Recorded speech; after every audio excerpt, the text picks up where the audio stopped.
Lord church यीशु मसीह में आप सभी भाई बहनों को जय मसीह की। यीशु के नाम में मैं आप सभी को सलाम करता हूं। धन्यवाद देता हूं प्रभु को फिर एक बार इस सुंदर और पवित्र दिन के लिए जो उसने आपके और मेरे जीवन में सुरक्षा के साथ, आशा के साथ जोड़ा है। हालेलुया। प्रियो, यीशु मसीह में हमें नए रोज एक नई आशा है।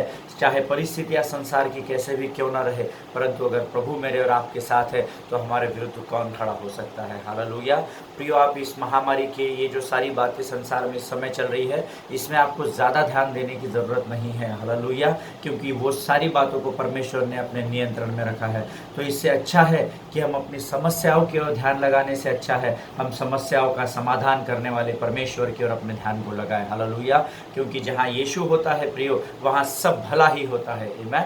और वही मेरा और आपका पिता है, ऐसा परमेश्वर का वचन कहता है। ऐसा हमारा विश्वास है कि यहोवा परमेश्वर ही हमारा पिता है जो हमारी निरंतर सुधि लेता है। हालेलुया। आइए प्रियो, आज फिर एक बार हम अपने विषय में आगे जाने से पहले हम फिर एक बार अपने आप को प्रभु के सामने नम्र और दीन करेंगे और प्रभु को अपने आप को समर्पित करेंगे। आइए हम दुआ करें। Thank you Jesus, thank you Jesus, thank you Jesus. धन्यवाद यीशु, धन्यवाद यीशु, धन्यवाद यीशु। धन्यवाद और धन्यवाद के साथ फिर एक बार तेरे अनुग्रह के सिंहासन के सामने आते हैं प्रभु जी। इस सुंदर और पवित्र दिन के लिए धन्यवाद देते हैं परमेश्वर पिता। जो वचन तू हमें दिन प्रतिदिन मन्ना दे रहा है उसके लिए हम तेरी महिमा करते हैं, प्रशंसा करते हैं। राजा, तू हमारे मनों को सामर्थ्य से भर रहा है, इसलिए तेरी स्तुति करते हैं। आने वाले वचनों को तेरे हाथों में सौंपते हैं राजा, उन्हें आशीषित कर परमेश्वर पिता। हमारे मन को भटकाने वाले हर एक लोमड़ी को यीशु के नाम से हम अपने पाँव के नीचे कुचल डालते हैं राजा। और जब हम वचन को सुनते और सुनाते हैं राजा, सरलता के साथ प्रभु हम उसे ग्रहण कर सके, ऐसी सामर्थ्य और बुद्धि दे प्रभु जी। प्रार्थना सुनने के लिए धन्यवाद देते हैं और इस विनती को धन्यवाद के साथ यीशु नासरी के नाम से मांगते हैं। सुन और बड़ी दया से ग्रहण कर, आमीन। हालेलुया। सो प्रियो, हम अपने वचनों की ओर जाएंगे फिर एक बार। मेरा विश्वास है आपका पवित्र शास्त्र आपके पास है, आप आपके नोट्स को लिख रहे हैं और प्रभु की महिमा आपके जीवन के द्वारा हो रही है। हालेलुया। मैंने प्रियो आपको कल बताया था, हमने प्रेरितों के काम उसका 12वां अध्याय उसका 6वां वचन पढ़ा था। फिर एक बार आज हम वहीं से शुरू करेंगे। आप सब अपने पवित्र शास्त्र में खोल लेंगे प्रेरितों के काम उसका 12वां अध्याय उसका 6वां वचन। और वचन कहता है प्रियो, जब हेरोदेस उसे लोगों के सामने लाने को था, उसी रात पतरस 2 जंजीरों से बंधा हुआ 2 सिपाहियों के बीच में सो रहा था और पहरुए द्वार पर बंदीगृह की रखवाली कर रहे थे। हालेलुया। प्रियो, उसी रात ऐसा शब्द यहाँ पर आया है। किस रात? जिस रात की दूसरी सुबह पतरस मार दिया जाने वाला है। हालेलुया। प्रियो, आज की रात जब आप सोते हैं, रात्रि में आप जब सोते हैं तो आप क्या सोचते हुए सोते हैं, ये बहुत ज़रूरी है। हालेलुया।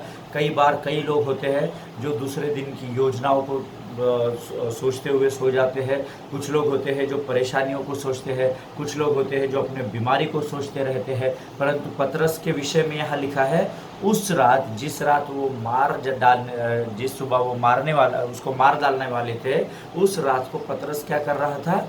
मस्त बिंदास सो रहा था। हालेलुया। प्रियो, परमेश्वर का वचन कहता है, जो परमेश्वर से प्रेम करते हैं उनको परमेश्वर यूं ही नींद प्रदान कर देता है। हालेलुया। प्रियो, अगर आज आपको नींद नहीं आती है, अगर आज आप किसी परेशानी का सामना कर रहे हैं, अगर आज आपके शरीर में किसी प्रकार का दर्द है, कोई भी भौतिक और कोई भी प्रकार की समस्या क्यों ना आपके जीवन में हो, यीशु मसीह के नए वाचा का सेवक होने के नाते से उस अधिकार को जो यीशु ने मुझे दिया है, मैं आप लोगों के लिए प्रार्थना करता हूं कि परमेश्वर आज से आपको बहुतायत से बड़े सुकून की नींद को प्रदान करे। ऐसी घोषणा मैं यीशु नासरी के नाम से करता हूं। मैं प्रार्थना करता हूं हर एक भाई बहन के लिए जो इन दिनों समस्याओं से गुजर रहे हैं और शैतान ने उनकी नींद को छीन लिया है। मैं उन सबों के ऊपर यीशु के लहू को उंडेलता हूं और सबों के लिए यीशु के नाम से घोषणा करता हूं कि आज जब आप अपने बिछौने पर जाएंगे तो परमेश्वर आपको एक बड़ी गहरी नींद को देगा, जिसके द्वारा आप अपने शरीर में सामर्थ को पाने पाएंगे। यीशु के नाम से धन्यवाद के साथ इस प्रार्थना को मांगता हूँ। पिता, सुनिए और बड़ी दया से ग्रहण कीजिए, आमीन। प्रियो, विश्वास कीजिए आज आपको अच्छी नींद आने वाली है। हालेलुया। इसलिए नहीं क्योंकि मैंने प्रार्थना की है, परंतु इसलिए क्योंकि मैंने जिससे प्रार्थना की है वो कभी बदलने वाला परमेश्वर नहीं है। हालेलुया। पतरस का ही परमेश्वर मेरा और आपका परमेश्वर है प्रियो। आमीन। सो हम अपने वचनों में जाएंगे, मनन करेंगे। प्रेरितों के काम उसका 12वां अध्याय उसका 6वां वचन कहता है कि पतरस वहाँ सो रहा था। और मैंने आपको 2 कारण कल बताए थे पतरस क्यों सो रहा था। पहला कारण है क्योंकि वो जानता था कि वो जब सोएगा, सुकून की नींद लेगा, तो परमेश्वर उसके जीवन में कार्य करेगा, क्योंकि उसने परमेश्वर के महान सामर्थ्य के कार्यों को अपनी आंखों से देखा था। हालेलुया प्रियो। दूसरी जो बात थी, वो बहुत थका हुआ था, ये मैंने आपको कल बताया था ना, क्योंकि मैंने आपको बताया कि वो बंदी गृह कितना बड़ा है, तो वहाँ से होकर उसको इतने अंदर तक लेकर गए थे, तीसरे द्वार तक, तो वो थक गया था, उसकी बॉडी कमज़ोर हो गई थी, वो शरीर थक गया था, और वो अख़मीरी रोटी के दिन थे, व्यवस्था के अनुसार तो उसे खाना देना चाहिए था, परंतु रोमी शास्त्र का इतिहास बताता है और पवित्र शास्त्र हमें बताता है कि वो भूखा भी था, उसे खाना नहीं दिया गया था। रोमन लोगों को लगा, रोमी सरकार के सिपाहियों को लगा इसको खाना नहीं देंगे, ये मर जाएगा, तो हम लोगों को बोलेंगे ये तो ऐसे ही मर गया, हमने तो इसे मारा भी नहीं, कूटा भी नहीं, है ना, क्योंकि लोग भी जानते थे कि ये वही व्यक्ति है जो यीशु के साथ रहता था, और यीशु को मारा गया था, कांटों का ताज पहनाया गया था, है ना। सो वो लोग नहीं चाहते थे कि फिर एक बार उनके ऊपर लोग आरोपों को रखे रोमी सरकार के ऊपर, इसलिए उसको भूखा रखा गया था। इन दो कारणों की वजह से वो क्या हुआ था, सो रहा था। हालेलुया। आज हम आगे के वचन में जाएंगे। प्रेरितों के काम 12वां अध्याय 7वां वचन कहता है, तो देखो प्रभु का एक स्वर्गदूत आ खड़ा हुआ और उस कोठरी में ज्योति चमकी, और उसने पतरस की पसली पर हाथ मार के उसे जगाया और कहा, उठ जल्दी कर, और उसके हाथों से जंजीरें खुलकर गिर पड़ी। हालेलुया। मेरा विश्वास है आप भी वचन पढ़ रहे हैं। जब आप वचन पढ़ते हैं, वचनों को जब भी आप पढ़ते हैं प्रियो, जोर से पढ़ना सीखिए। हालेलुया। मनन हम अंदर कर सकते हैं, परंतु वचनों का अंगीकार हमको जोर से ही करना है। उसके पीछे का कारण बताता हूँ, इसलिए नहीं कि मेरा यीशु बहरा है, उसको सुनाई नहीं आता है। यीशु तो वो महान परमेश्वर है जिसका वचन कहता है कि मैं तुम्हारे मन में विचार आने से पहले जानता हूँ कि तुम क्या सोचने वाले हो, और तुम्हारे मुख से उनसे शब्द बाहर आने वाले हैं। हालेलुया। परंतु आपको जोर से अंगीकार इसलिए करना है, दो फायदे उसमें हैं। आपका फ़ायदा ये है कि जब आप ज़ोर ज़ोर से उसको पढ़ते हैं तो आपको लर्न हो जाता है, आपको स्मरण हो जाते हैं वचन। दूसरा, जब आप ज़ोर से पढ़ते हैं तो जो बहरों की सेना है, जो लूसी की सेना है, लूसीफर की जो सेना है, अंधकार की जो ताकतें हैं, दुष्टता की जो आत्मिक सेना है, उनको वो वचन सुनाई जाते हैं। हालेलुया। और हम जानते हैं एक वचन वो पवित्र शास्त्र में कहता है कि मैंने तुम्हारे जीव में मृत्यु और जीवन की सामर्थ्य को रखा है। हालेलुया। और जब हम इन जीवन के वचनों को पढ़ते चले जाते हैं तो हमारे जीवन में यीशु कार्य करता चला जाता है और शैतान पाँव के नीचे आता चला जाता है। हालेलुया। इसलिए जब भी आप वचन पढ़ते हैं, ज़ोर से पढ़िए। लोगों की चिंता न कीजिए, लोगों से नहीं शर्माना है, क्योंकि अगर स्वर्ग के फाटक में यीशु ने आपको शर्म दिखा दी तो आपको नरक में जाना पड़ेगा। हालेलुया। इसलिए अपने परमेश्वर का अंगीकार करने के लिए कभी भी ना शर्माए प्रियो, और कभी भी उसको कम ना समझे, उसको बड़े हियाव और दृढ़ता के साथ अंगीकार करें। हालेलुया। सो प्रियो, यहाँ वचन कहता है, प्रभु का एक स्वर्गदूत आ खड़ा हुआ। हालेलुया। अगर आप अलग अलग बाइबल का अध्ययन, मुझे पता नहीं आप बाइबल का अध्ययन कैसा करते हैं, अगर आप मराठी, हिंदी, इंग्लिश, या इंग्लिश के कुछ वर्जन्स है, हिंदी के अलग अलग बाइबल है ना, मराठी में अलग अलग अनुवाद है। सो अगर आप अलग अलग बाइबल का अध्ययन करते हैं तो ये जो वचन है ना, ये अलग अलग बातें अलग अलग अनुवादों में लिखता है। जैसे यहाँ पर तो लिखा हुआ है कि प्रभु का एक स्वर्गदूत आ खड़ा हुआ, है ना। एक जो वचन है वो ये जो वचन मैं इंग्लिश में भी आपके लिए पढ़ता हूँ। प्रेरितों के काम 12वां अध्याय 7वां वचन, and behold an angel of the lord stood next to him and a light shone in the cell. यहाँ पर लिखा हुआ है स्टूड नेक्स्ट टू हिम, उसके पास आ खड़ा हुआ। परंतु जो अध्ययन मैं कर रहा हूँ इन दिनों, उसमें एक वचन कहता है द एंजल ऑफ द, ये फर्स्ट वचन है, the angel of the lord stood next to him. एक जो वर्जन है वो कहता है the angel of the lord showed himself, है ना। स्वर्गदूत ने अपने आप को उस पर प्रकट किया, ऐसा लिखा हुआ है। और एक वचन लिखा हुआ है, जो स्वर्गदूत अब तक उसके साथ अदृश्य रूप में था, वह अभी अपने आप को उस पर प्रकट कर चुका है। हालेलुया। प्रियो, बाइबल का अध्ययन करते समय आप बहुत सारे मटेरियल इकट्ठा कीजिए। तो जितना आप अध्ययन अधिक करेंगे ना, उतने आपके कन्फ्यूजन्स खत्म होंगे और कंक्लूजन्स पर आप आना शुरू हो जाएंगे, है ना। उतने जो आपके दिमाग में विचार है ना, वो कम होते चले जाएंगे, और आप एक अनुमान लगा सकेंगे, सही अंदाज, सटीक अंदाज लगा सकेंगे कि ये वचन आपसे क्या बात करना चाहता है। हालेलुया। जैसे यहाँ पर लिखा है, स्वर्गदूत आया और उसके बाजू में खड़ा हो गया। एक वचन कहता है कि स्वर्गदूत ने उसको अपने आप पर माने स्वर्गदूत ने अपने आप को पतरस पर प्रकट किया। और एक वचन तो, एक ट्रांसलेशन तो कहता है जो स्वर्गदूत अब तक उसके साथ अदृश्य रूप में था, उसने उसको अपने आप पर अभी दृश्य रूप में प्रकट किया। हालेलुया। और ये जो तीसरा ट्रांसलेशन है, ये ग्रीक भाषा का ट्रांसलेशन है, ओरिजिनल ट्रांसलेशन है ना, जिसको लूका ने लिखा था, है ना, डॉक्टर लूक ने, जिसने प्रेरितों के काम ये किताब लिखी है, उसने ग्रीक में ओरिजिनल ये लिखा हुआ है कि जो स्वर्गदूत अब तक उसके साथ अदृश्य रूप में था, उस स्वर्गदूत ने अपने आप को उस जेल के अंदर उस पर प्रकट किया। हालेलुया। प्रियो, मैं आपको एक भेद की बात बताना चाहता हूँ। जैसे पतरस एक पतरस के साथ जैसे एक स्वर्गदूत निरंतर था, वैसे ही आपके और मेरे साथ भी 24 आवर्स 365 डेज स्वर्गदूत निरंतर कार्य करता है, हमारे साथ निरंतर बना होता है। हालेलुया। देखो, पतरस यीशु के साथ सेवा किया था, पतरस ने सारी बातें की थी, फिर भी स्वर्गदूत उसको दिखा नहीं था। हालेलुया।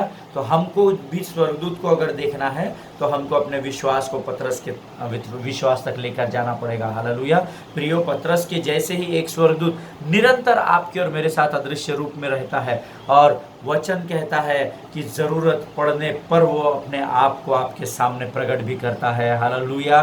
प्रियो, जैसे मैंने आपको कहा, पतरस ने इसके पहले भी क्या किया था, 5वें अध्याय में मैंने आपको बताया था कि वो थोड़ा सा अचंभित हो गया था, क्योंकि उसने यीशु मसीह के लिए तो एलिया और मूसा को उस पर्वत पर आते हुए देखा था, उतरते हुए देखा था, परंतु खुद के लिए स्वर्गदूत को कभी उसने देखा नहीं था। और वचन कहता है कि शास्त्र इस बात की गवाही देता है कि एक स्वर्गदूत निरंतर आपके और मेरे साथ भी होता है, और जरूरत पड़ने पर वो स्वर्गदूत आपको और मुझे अपने सामने प्रकट भी करता है। हालेलुया। प्रियो, वचन कहता है आपको सिर्फ पतरस के जैसा विश्वास करने की ज़रूरत है। हालेलुया। अगर आपका विश्वास उतना मजबूत रहेगा तो खातिर से आप भी स्वर्गदूत को देखने पाएंगे। आमीन। आगे का वचन कहता है प्रियो, अगर हम 7वां वचन पढ़ेंगे, उसका अंतिम भाग कहता है उसके हाथों से जंजीरें खुलकर गिर पड़ी। हालेलुया। वो जंजीरें कैसी थी, मैंने आपको पिछले सरमन में बताया था, पिछले अध्याय में बताया था। वो ये पुलिस की हथकड़ी जैसे नहीं थी, पतली, ये मोटी जंजीरें थी, है ना, ऐसे मोटे मोटे सांकलों से बांधा हुआ था उसको। मैंने उसका वेट ही इतना था कि अगर वो आज जंजीरें आज हमारे हाथ में बांधी जाए तो हमारी हड्डियाँ जवाब दे देगी, है ना, ये जो हमारी रिस्ट है ये जवाब दे देगी। इतनी मोटी मोटी सांकलों की जंजीरें हुआ करती थी। और वचन कहता है ये प्रेरितों के काम 12वां अध्याय उसका 7वां वचन, उसका अंतिम भाग, उसके हाथों से जंजीरें खुलकर गिर पड़ी। जब मैं इसका अध्ययन कर रहा था, मैं जब ये सोचने के लिए अलग अलग बाइबल पढ़ रहा था कि जंजीरें कैसे गिर पड़ी होगी, मुझे लगा स्वर्गदूत ने फू किया होगा या स्वर्गदूत ने हाथ रखा होगा। वो सीरियल्स में और उसमें दिखाते हैं ना, मीडिया में, यहाँ से ऐसा एक जो कहानियाँ हम लोग देखते हैं, यहाँ से ऐसी आग निकलती है और फट से जंजीर जल के गिर जाती है। सो मैं उस प्रकार से अपने मन से सोचकर जब मैं उसका अध्ययन अलग अलग बाइबल में कर रहा था, तो जब मैंने मराठी बाइबल का अध्ययन बाइबल मराठी पढ़ा, उसमें क्या लिखा हुआ है, ऐसा नहीं लिखा हुआ है जंजीरें खुलकर गिर पड़ी, उसमें लिखा हुआ है बेड्या गळून पडल्या। हालेलुया। बेड़िया यानी जंजीरों को मराठी में बेड़िया बोलते थे, बट उसमें लिखा हुआ है बेड्या गळून पडल्या। बेड्या गळून पडल्या, इसका हिंदी में अर्थ होता है उसके हाथ में ये जो बेड़िया बंधी हुई थी, ये जो मोटी जंजीरें सांकले बंधी हुई थी, ये गल कर गिर गई। हालेलुया। किसी ने कभी आपने लोहे को पिघलते हुए देखा है क्या, है ना? अगर नहीं देखा है तो देखिए उसको, है ना। लोहा जब पिघलता है ना, क्योंकि मैंने उसको फिर यूट्यूब में मैंने कुछ देखी बातें, वीडियो में मैंने ढूंढा उसको कि लोहा कैसे पिघलता है। जब आप उसको देखेंगे ना, आपको अंदाज़ा आ जाएगा। जब वो लोहा मैं यूट्यूब में पिघलते हुए देख रहा था, तो प्रभु की आत्मा ने मुझे उस लोहे के पिघलते हुए के अंदर एक हाथ दिखा दिया। हालेलुया। प्रियो, जब आप परमेश्वर को खोजने का प्रयत्न करते हैं ना कि ये बातें कैसे हुई है, तभी प्रभु आपके ऊपर प्रकाशनों को उंडेलता चला जाता है। हालेलुया।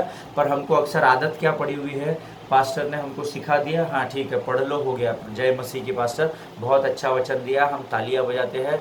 क्या फायरी वर्ड था, अरे क्या आग से भरा हुआ वचन था, अरे क्या अभिषिक्त वचन था। बस हमारा जीवन वहीं स्थगित हो जाता है, आप लोगों का नहीं, मैं बाकी लोगों की बात कर रहा हूँ। आप तो वचन सुन रहे हैं, मनन कर रहे हैं, मेरा पूरा विश्वास है। परंतु वचन के अनुसार जब आप करते हैं, सर्वप्रथम तुम स्वर्ग के राज्य की खोज करो तो संसार की सारी आशीषें मैं तुम्हारे पीछे भेज दूंगा, ऐसा वचन का वायदा है प्रियो। हालेलुया। जब मैं इसके विषय में कैसा लोहा गलता है ये देखने 3-4 मैंने यूट्यूब में वीडियोस देखे, तो एक वीडियो में आग लगी हुई थी और उस आग में वो लोहा गल रहा था, और परमेश्वर ने उस आग के अंदर मुझे एक हाथ दिखाया, इतना इतना हाथ था, है ना, सांवले कलर का हाथ था, मेरे जैसा ही होगा, है ना, सांवले कलर का हाथ था। वो हाथ को मुझे परमेश्वर ने दिखाया, और वो वहाँ से लोहे की एक एक बूंद को पिघलते हुए दिखाया।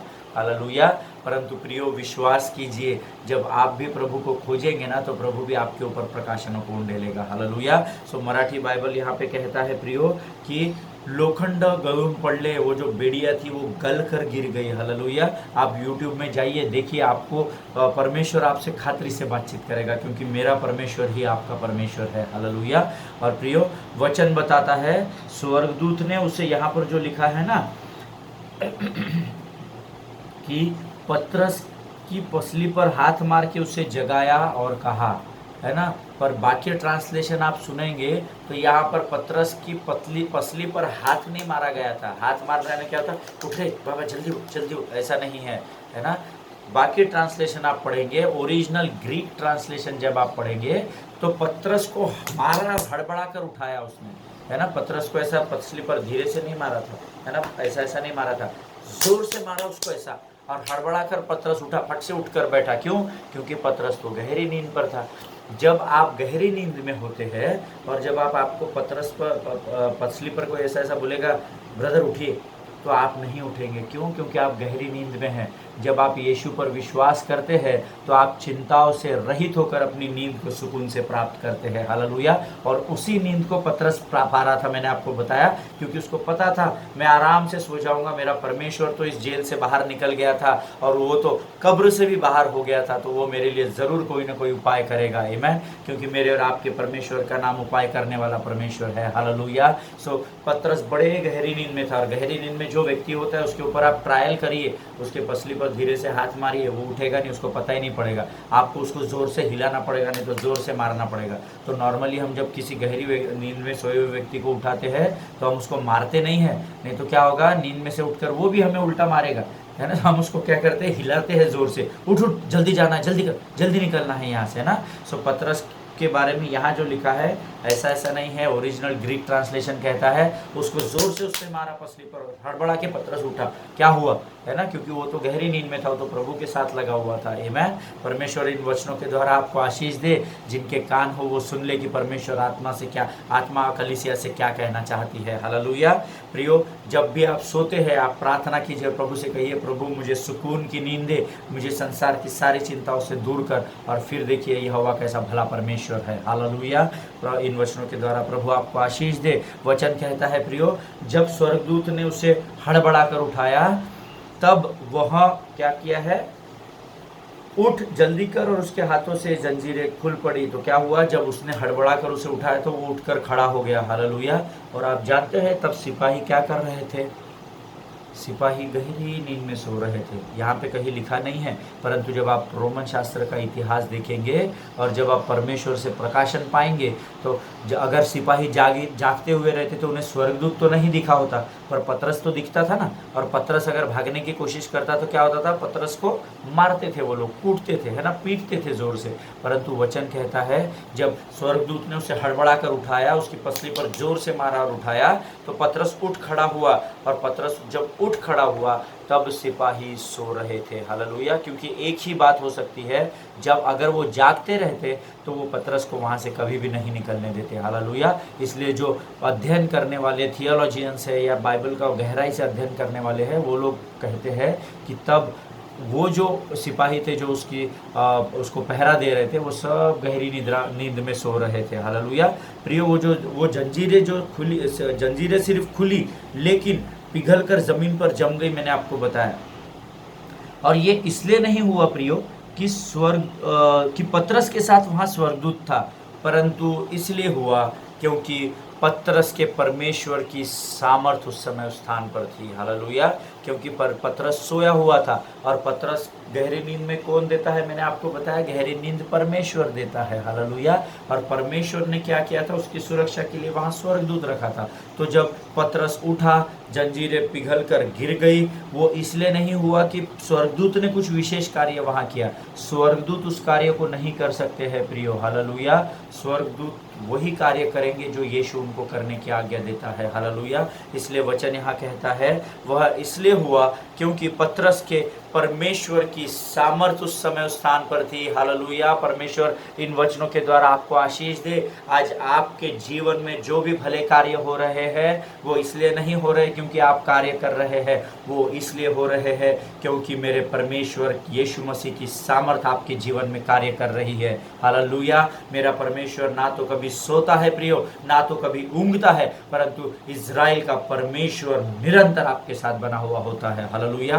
प्रियो, इन वचनों के द्वारा परमेश्वर आपको आशीष दे। वो सामर्थ आज आपके और मेरे अंदर है। जैसे पतरस ने उस सामर्थ को पहचाना है, वैसे ही आपको और मुझे भी सामर्थ को पहचानने की जरूरत है। हालेलुया। प्रियो, जब हम सामर्थ को परमेश्वर के पहचान लेंगे ना, तो हमारे लिए हर परिस्थिति का पहाड़ एक चींटी से भी छोटा दिखाई देगा। हालेलुया। जब हम परमेश्वर की सामर्थ को जान लेंगे, उसका अध्ययन कर लेंगे और अपने विश्वास को पतरस के जैसा मजबूत कर लेंगे, तब हम किसी भी परिस्थिति को ऐसे नहीं, जीवन की हर विकट परिस्थिति को हम ऐसे देखना आरंभ कर देंगे। हालेलुया।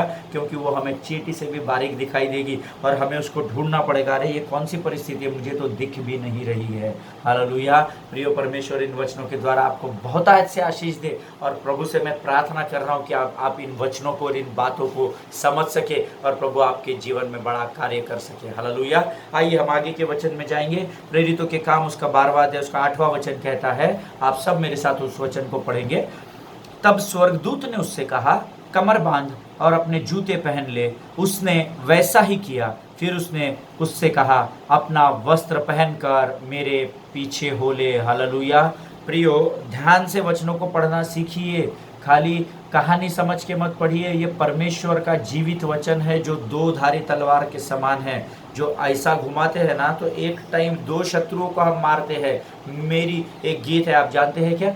मेरी बाई और 1000 गिरेंगे, 10,000 मेरी दाई और गिरेंगे, बिना किसी हानि करके वो डर जाएंगे और भाग जाएंगे, बिना किसी हानि करके वो डर जाएंगे और भाग जाएंगे।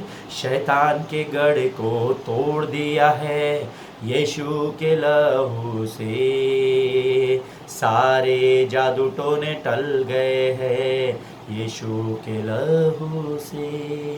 हालेलुया। प्रियो, एक्सक्यूज मी, वचन कहता है मेरी बाई और 1000 गिरेंगे, मेरे दाई और 10,000 गिरेंगे, और बिना किसी हानि करके वो डर जाएंगे और भाग जाएंगे। हालेलुया।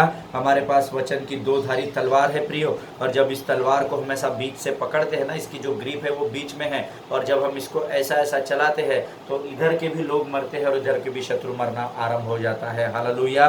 सो प्रियो, आपको परमेश्वर के वचन पर विश्वास करना है। वचन कहता है, प्रेरितों के काम 12वां अध्याय 8वां वचन, तब स्वर्गदूत ने उससे कहा, कमर बांध और अपने जूते पहन ले।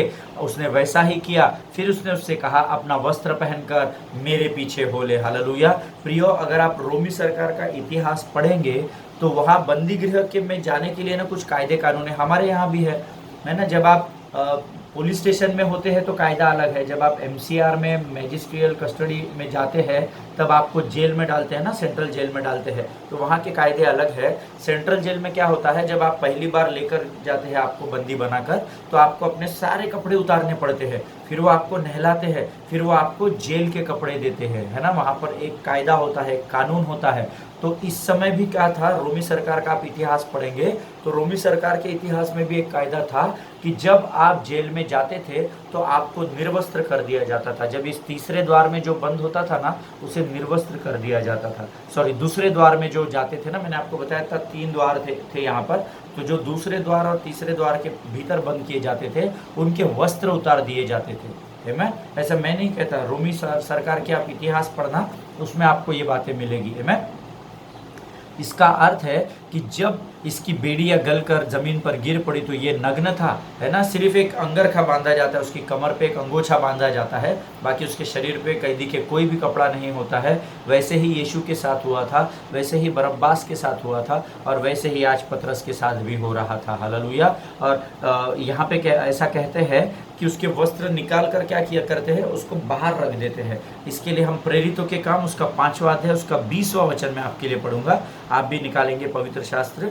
जो लोग नोट्स लिख रहे हैं वो जैसे भी प्रभु आपको अगुवाई करता है इन बातों को आप लिख सकते हैं।